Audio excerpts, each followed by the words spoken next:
What up, everyone? How's it going? What's going on? What's good?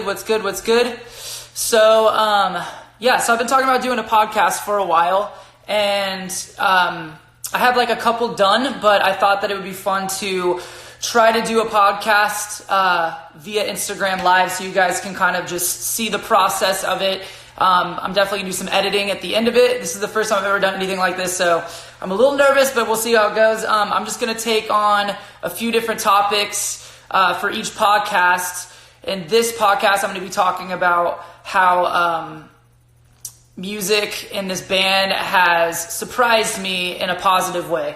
So I have like 5 different things that I was thinking about that I was going to include in the podcast. But before I get started, I'm going to see if this actually records my vocal track real quick. Hang on one second.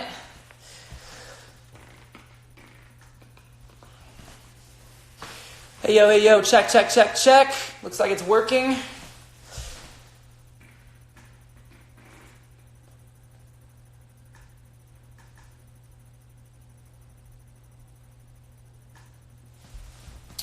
All right, cool. So I started recording, and we'll just kind of dive into this. So like I said, I'm starting this podcast on Instagram Live just because I think it would be fun for you guys to be able to see it, and it will make me feel like I'm not talking to myself and that I'm talking to people, because it's very strange when you're doing a podcast and you're just talking to yourself and you have to go back and listen to yourself talking to yourself. It's a really weird experience, and as you guys know, I'm not a huge fan of public speaking, but I do like to be able to share my thoughts on things. Looking back on this band, we've been a band for about 10 years now, and there's a lot of experiences that have happened to me throughout this band, and times that I've been surprised. And it was kind of funny to think back on the first thing that I experienced that surprised me with music, because I've come from a small town, Medford, Oregon, and I had a couple local bands that I played in, but nothing to the extent of Sleeping with Sirens at this point. So I wanted to take on this podcast and talk about 5 times that music or this band Sleeping with Sirens has surprised me.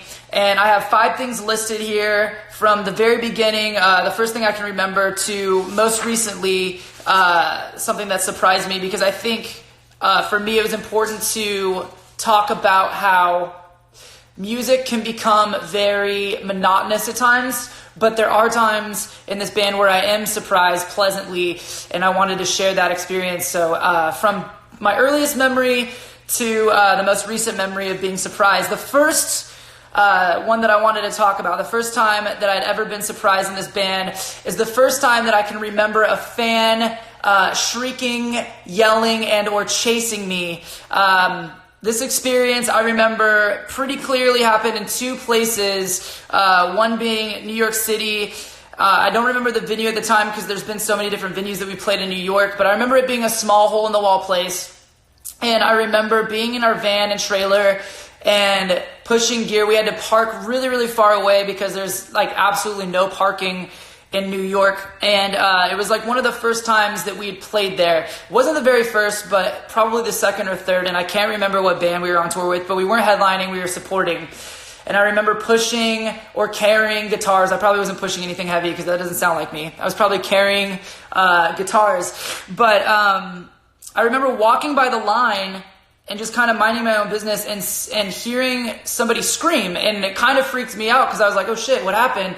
And I turned around and I saw a girl in line kind of covering her face and stuff, and I thought, oh, that's kind of weird. I walk up a little bit further and I hear another person scream, and this time 2 or 3 people got out of line and started kind of walking towards me, and it surprised me because it's something that had never happened to me before, being in a local band or playing music. So it was awesome, but it was also really scary for the first time, and I'll never forget that. I also remember in Pomona, California, we were playing the Glass House, and I was walking to get like tea or coffee or something like that, and again, somebody in line saw me, recognized me, screamed, and this time probably 15 to 20 people, because I had walked down the block. I turned around and there's 15 to 20 people running after me and chasing me. And I kind of like sped up my walking, got into the cafe or the place where I was getting tea.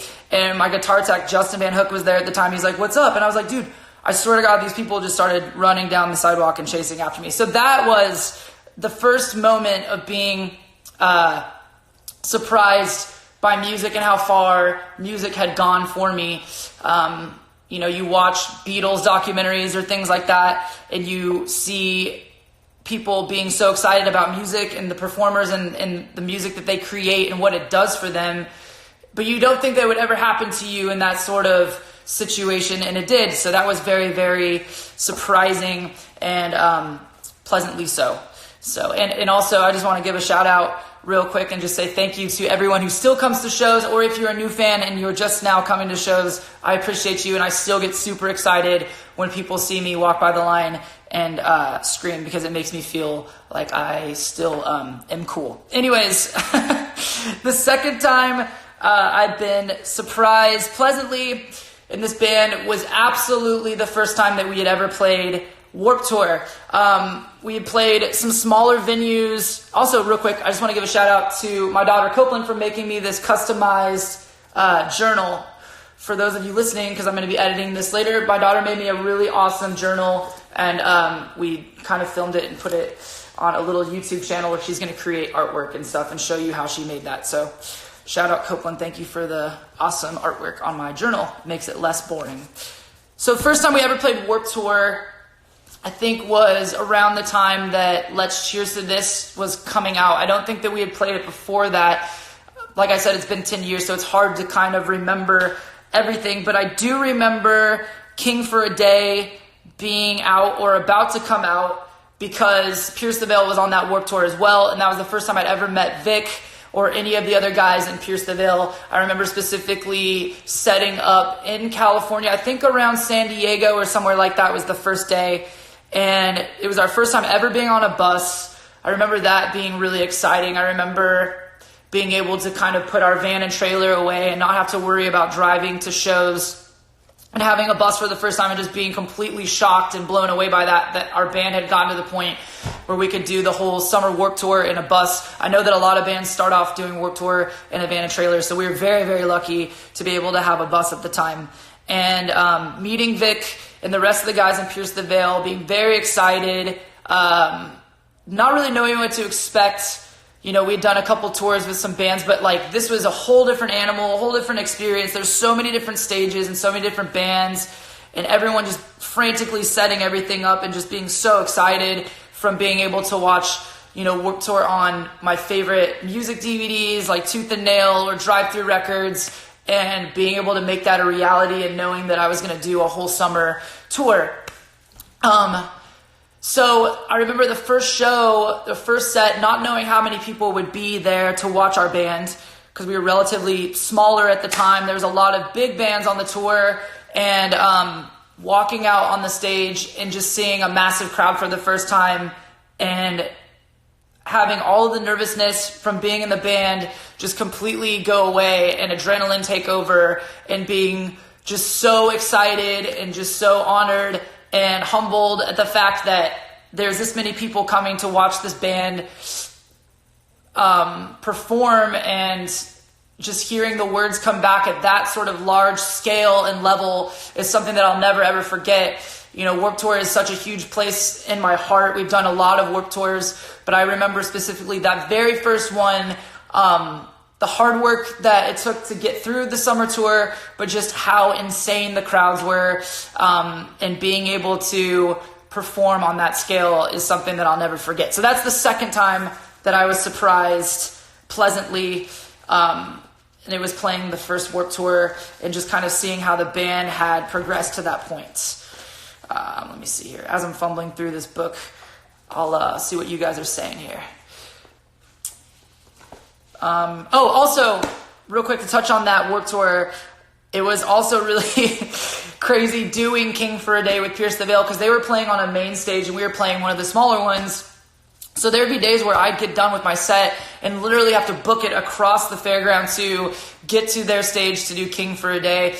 I never missed one performance. I don't think unless we were overlapped and there was nothing that we could do. But that was an incredible experience too, being able to see that song debut at a Warped Tour and just see the massive effect of it. Obviously, you guys have heard around New Year's it did go platinum, that single. So like you can just imagine everyone's reaction to that song on that Warped Tour was just crazy and massive. And that band was at the, one of the peaks. I think that band has peaked like a lot of times as well as my band, but just that was like the very first time that I think that Pierce the Veil Mania was starting, and to be able to be a part of that was really, really exciting for me. Okay, so the third time that I was pleasantly surprised, we've done a lot of overseas touring, and I talk about London and UK being like one of my favorite places to play, and because of that, playing the venue Roundhouse in London was one of the biggest positive surprises for me in this band. Also, the fact that we did Kick Me at Underworld too around the same time, so we did that video shoot and then we played Roundhouse, was an amazing experience because it's such a legendary venue, and being able to be in the building, and we were doing interviews, and I'll never forget looking out the window, at the top of the building and just seeing the line go for miles and miles and miles. It seemed like it was just like the longest line this band had ever seen. And just feeling like I was on like TRL or something, because people could see us and they were cheering. And it was just an amazing experience to see this band come from, again, touring in a van and trailer and getting to the point where we're playing a legendary venue in a different country and having so many people there, and being able to see the people that were a part of our Kick Me video at the show and seeing them and being excited about what had just happened. It was kind of the beginning of the Madness era, and we were very, very excited about all of that. And being able to experience it. Also, funny story. So when we were playing the Roundhouse, I can't remember what bands we were touring with at the time, so you guys are going to have to fill me in on that. But I do remember having, randomly, the singer of the 1975 came to our show and was in the green room hanging out with us. And just meeting him and having him be so down to earth and really cool, and just wondering why he was at a Sleeping with Sirens show. But he was there, and he asked to borrow Jack's guitar and was just sitting in the corner, playing just random stuff on the guitar, just so like as you would expect him to be, and just being very nonchalant. So that was like a really crazy experience, along with playing Roundhouse, along with filming one of my favorite music videos, Kick Me, and also getting to meet someone like that in London was very, very cool. Matt Healy, what up? Shout out to you. I'm going to go to number 4. This one's kind of like it's not a bummer, but it's kind of like a realization, I guess, but then also like a clarity as well. So number 4, and this is going to be kind of weird for some of you to hear, but the whole Gossip experience and the Gossip era of the band was a surprising situation for me, just because, not for the album at all, because I think that there are a lot of really great things about the Gossip album for me, but just the fact that I think that that was a time in my life where I'd first felt really uninspired musically, and probably the lowest that I've ever felt making music and just in my personal life. So that was really, really tough for me to kind of navigate through. But because of going through that, and because of the Gossip album and putting out a record where I felt super uninspired, it really lit a fire under me to want to come back even bigger and better than ever with this band. And for putting out an album that was really, really hard. I think it's harder to write an album when you're uninspired than it is to write one when you are, obviously, but being able to find words and find lyrics and find songs in that time was so difficult. I remember going to the studio like days upon days on end and not walking away with any sort of idea or any sort of like chorus or verse or anything, and just feeling like, what is wrong with me, and not knowing how to get through that. It's something that I never experienced before. I just want to say thank you to all the fans and people that had come out to see us during that time. And if that record means something to you, I'm really, really happy that it does, because I think that music has a way of speaking through people, even when we don't know how or why we're saying the things we are, or maybe we don't feel 100%, but we are able to give something through that. I just want you to know that, like, that means the world to me, that album did something for you. I'm just speaking on a personal level on what it did for me. But I just want to say thank you to everyone that came out and supported us on those tours. And if you didn't like the record, I appreciate you for sticking around and listening to our music still, or listening to older albums. But it brings me to the highlight of that. Out of the gossip era came the How It Feels to Be Lost era. And for me, feeling back to my most inspired and back to my most natural self when it comes to music, it didn't feel like a chore to make that album. It didn't feel like it was tough or hard at all.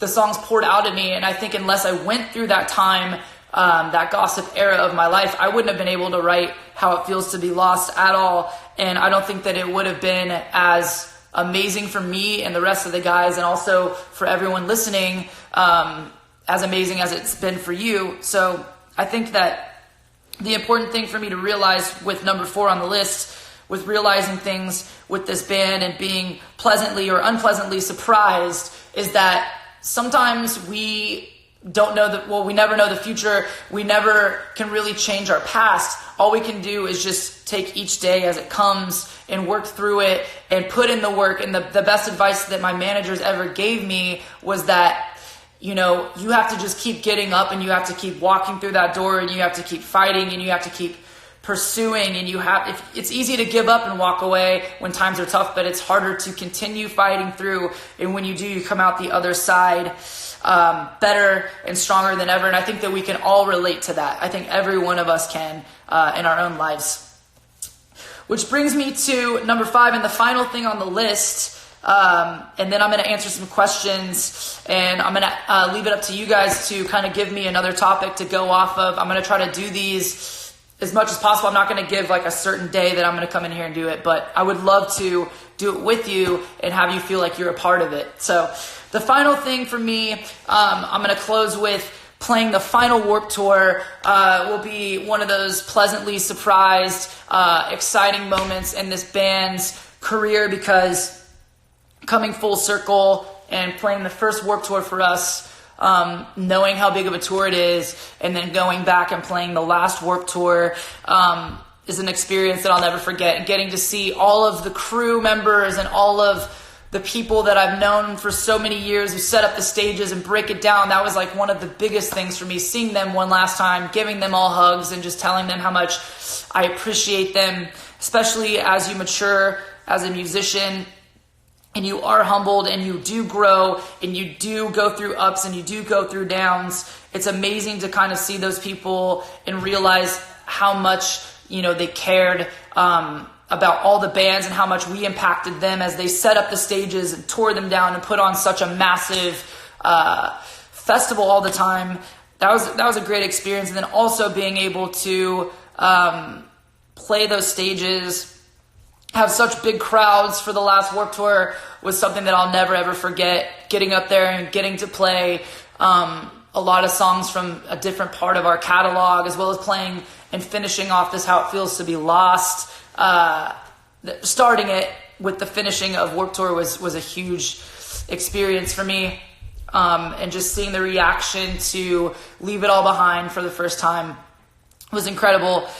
Also being able to see some of my most favorite bands, like the Starting Line, being able to do Box Full of Sharp Objects with the Used, and being able to see all of my favorite bands perform was an incredible experience. And also being able to share that with my family. They got to come out to one of the Warped Tours and get to walk around with Rowan, my stepson, who's done a whole Warped Tour or like a part of a Warped Tour with me, and having him come back to that, and then also getting to take Copeland around, and my wife Kate to see Warped Tour for the last time. So that was like the final thing for me.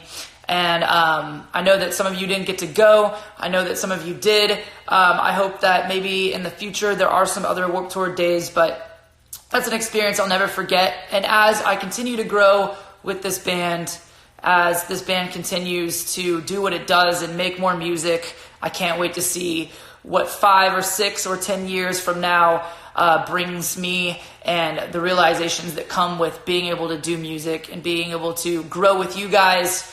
And I thank you so much for the time and the love and the support that you give us. So I'm going to open it up to some questions, and I will shout you guys out, and this will be a part of the podcast, so you'll be able to listen back through and hear your name later on when it actually comes out and is available for everyone.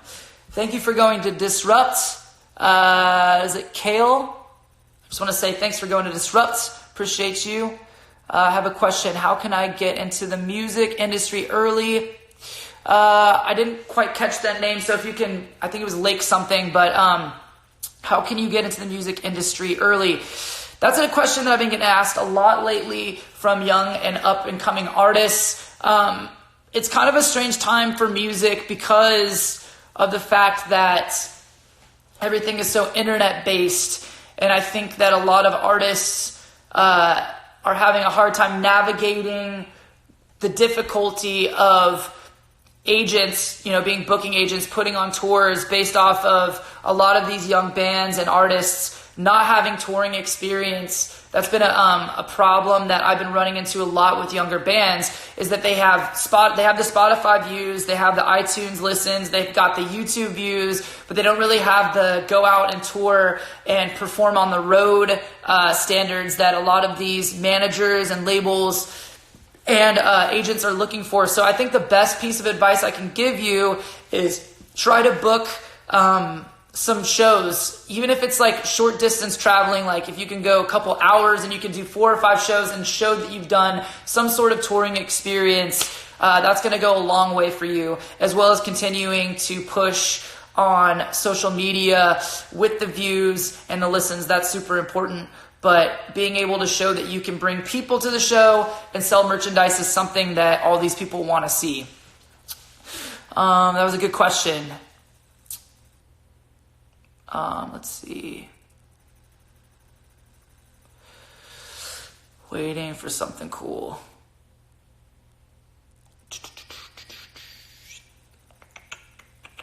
And don't worry, I can edit this stuff, all the dead space, so no problem on that.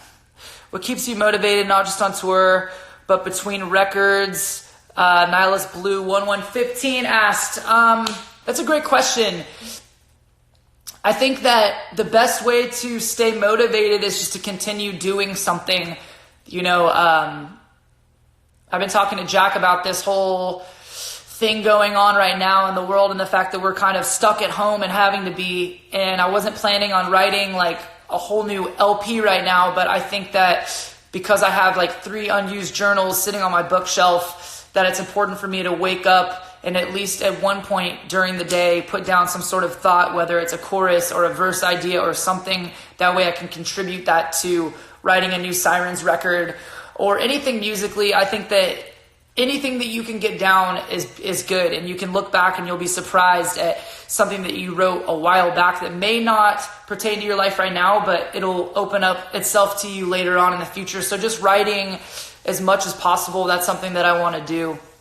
And then also doing things like this that aren't necessarily focused on, writing actual lyrics. This opens up my mind and helping me to remember why it is that I do this in the first place. So this is inspiring and it helps motivate me. That's a great question.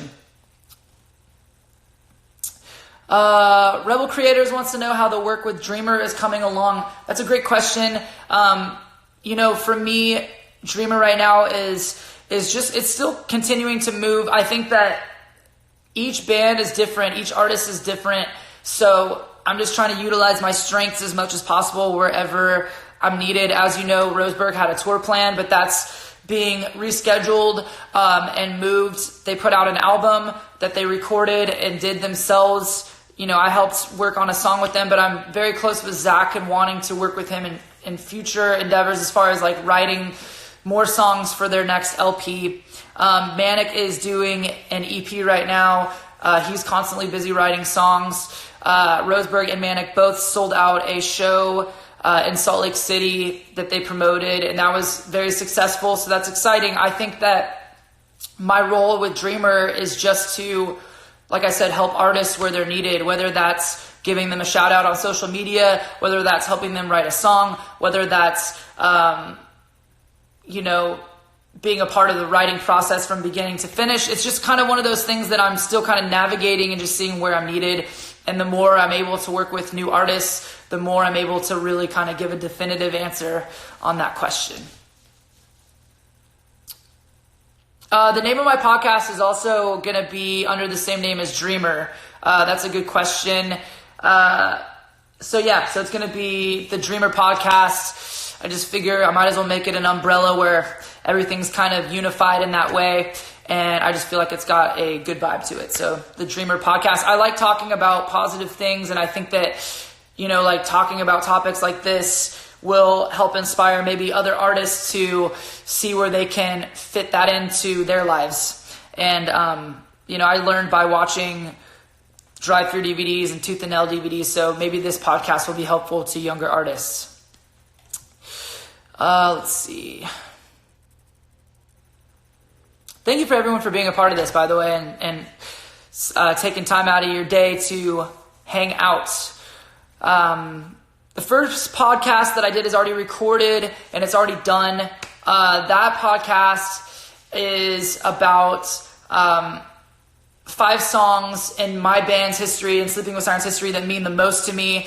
I talk about the new album, but I also talk about songs over the span of our career that really mean the world to me, and I kind of dive into specific lyrics as to why. So that's really cool because it's kind of eye-opening. Some of you may not know where those songs came from and started from, so there's more of an in-depth look into those songs, and also I get to talk about the new album, How It Feels to Be Lost, and those songs that mean the world to me as well. Where can we hear the podcast? I don't know that yet. I'm just trying to get as many done as possible and then turn them in as a full season. I'm trying to get 10 episodes, so that's what I'm focusing on right now. Once I have 10, I will turn them in, and then there will be a release place and a release date. How did your first ever show go? Asked Cyrus. That's a great question. With Sleeping with Sirens, I'll just tackle that because that's what I'm talking about specifically here. The first show was a nightmare. We were super late getting to the venue, and I think we had to go to Atlanta to play our first show, and I remember not really being comfortable getting there late, not being able to sound check, so just kind of going on stage and performing. We were opening for We Came as Romans in Broadway, and Jack was in Broadway at the time. He wasn't in my band. And I remember the old guitar player of my band kind of started Sleeping with Sirens to spite the band Broadway. So the whole band was standing there visibly in the center of the crowd with their arms crossed, just adamantly watching to see if our band was any good or not. And just being super nervous and telling really stupid jokes, which Jack gives me crap about to this day, and just being really nervous. Yeah, our first show was not the best, but I think, and I tell a lot of young and up-and-coming bands, you learn as you grow. Even to this day, still, our band, it takes us a few shows to get comfortable on tour. We've been doing this for 10 years, so don't feel bad if your first show goes not very well. It's probably expected to go that way. How do I feel? Anna wants to know how I feel about getting fan art or seeing covers of our song. It always feels amazing to see people covering our music and putting themselves out there with songs that, I had written and the band has written and how it means something to them. That's always something I'll never get used to, but I always appreciate. And fan art is always amazing too.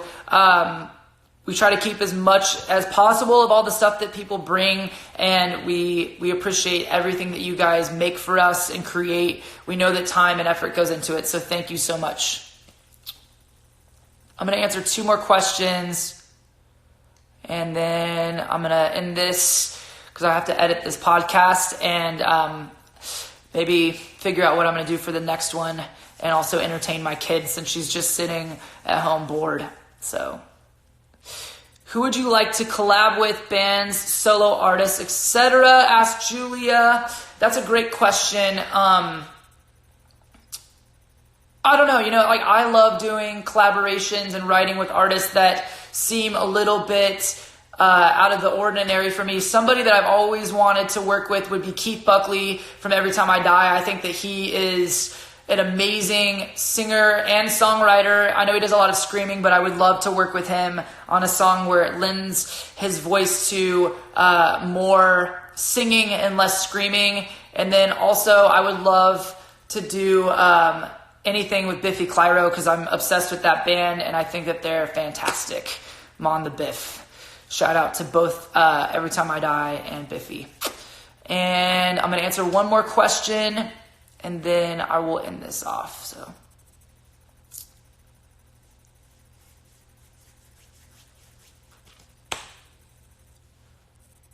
I've seen like some comments about collaborating with All Time Low, doing something with the band Paris. I'm definitely open to doing anything and everything. I think that Alex and Lynn are both very, very talented, and I would love to work with them at some point. We'll see what happens. I know that we do have a few shows scheduled with All Time Low, which would be really, really cool, and I love everything that Paris does. I think they're one of the most phenomenal bands within our scene and outside of our scene. I think they're great, so I would love to do that. Will you ever expand Dreamer to more than just music? I'll end on this. It's a great question. Yes, I would love to expand Dreamer to something beyond just music. I've had the idea of possibly opening up a school locally here where I live, where it's almost like a school of rock, where we can have people come in and instruct based on different aspects of the music scene. I'm talking about managing sound engineering, so live sound, at shows, doing producing, mixing, mastering, even managing sides of things, booking, writing, interviewing, all of those. The cool thing about living where I live, which is somewhat unexpected, is the fact that it is it's a stopping place on the way to Portland and or San Francisco. So if you're playing Seattle and you're going through to San Francisco, or you're playing California and you're on your way to Portland, Medford is usually where people stop and park their buses. So I would love to be able to have artists, managers, producers come in and do sessions with young people who would love to learn more about the music industry. And if it does well here, then maybe open up more schools. I'd love to keep it a nonprofit to where it's something where you could come in and do it for little to nothing or nothing at all and just continue to push music forward. That's something that I'd really love to see. So that is kind of like a long-term future goal. In the meantime, I would love to continue just pushing any sort of artist forward and inspire them. And I would like to work with, maybe more of an artistic direction and not so much just music or solo artists, but also with people that are doing photography or creating t-shirt art or things like that. So that's a great question. I'll end it there. You guys are amazing. Thank you so much. I'll be doing more podcasts like this. I'll find more topics to speak on, and we'll get all 10 of them. We'll get them edited, and then we'll get them released so you guys can listen to them more frequently. But thank you for being involved. Thank you for letting me do this. I love you guys. I will see you very soon. Until next time, peace. Keep on dreaming, guys. Stay safe. Wash your hands. Please stay in your house. Don't go outside. Let's end this this gross, disgusting disease and virus that's going around so that we can continue living. And I just want to give a shout out real quick to all of the people that are working in hospitals and taking care of people. It can never be said enough that I appreciate you for being there and helping everyone through this time. Please stay at home, do your part to help in it. And I love you guys. We'll see you next time. Peace.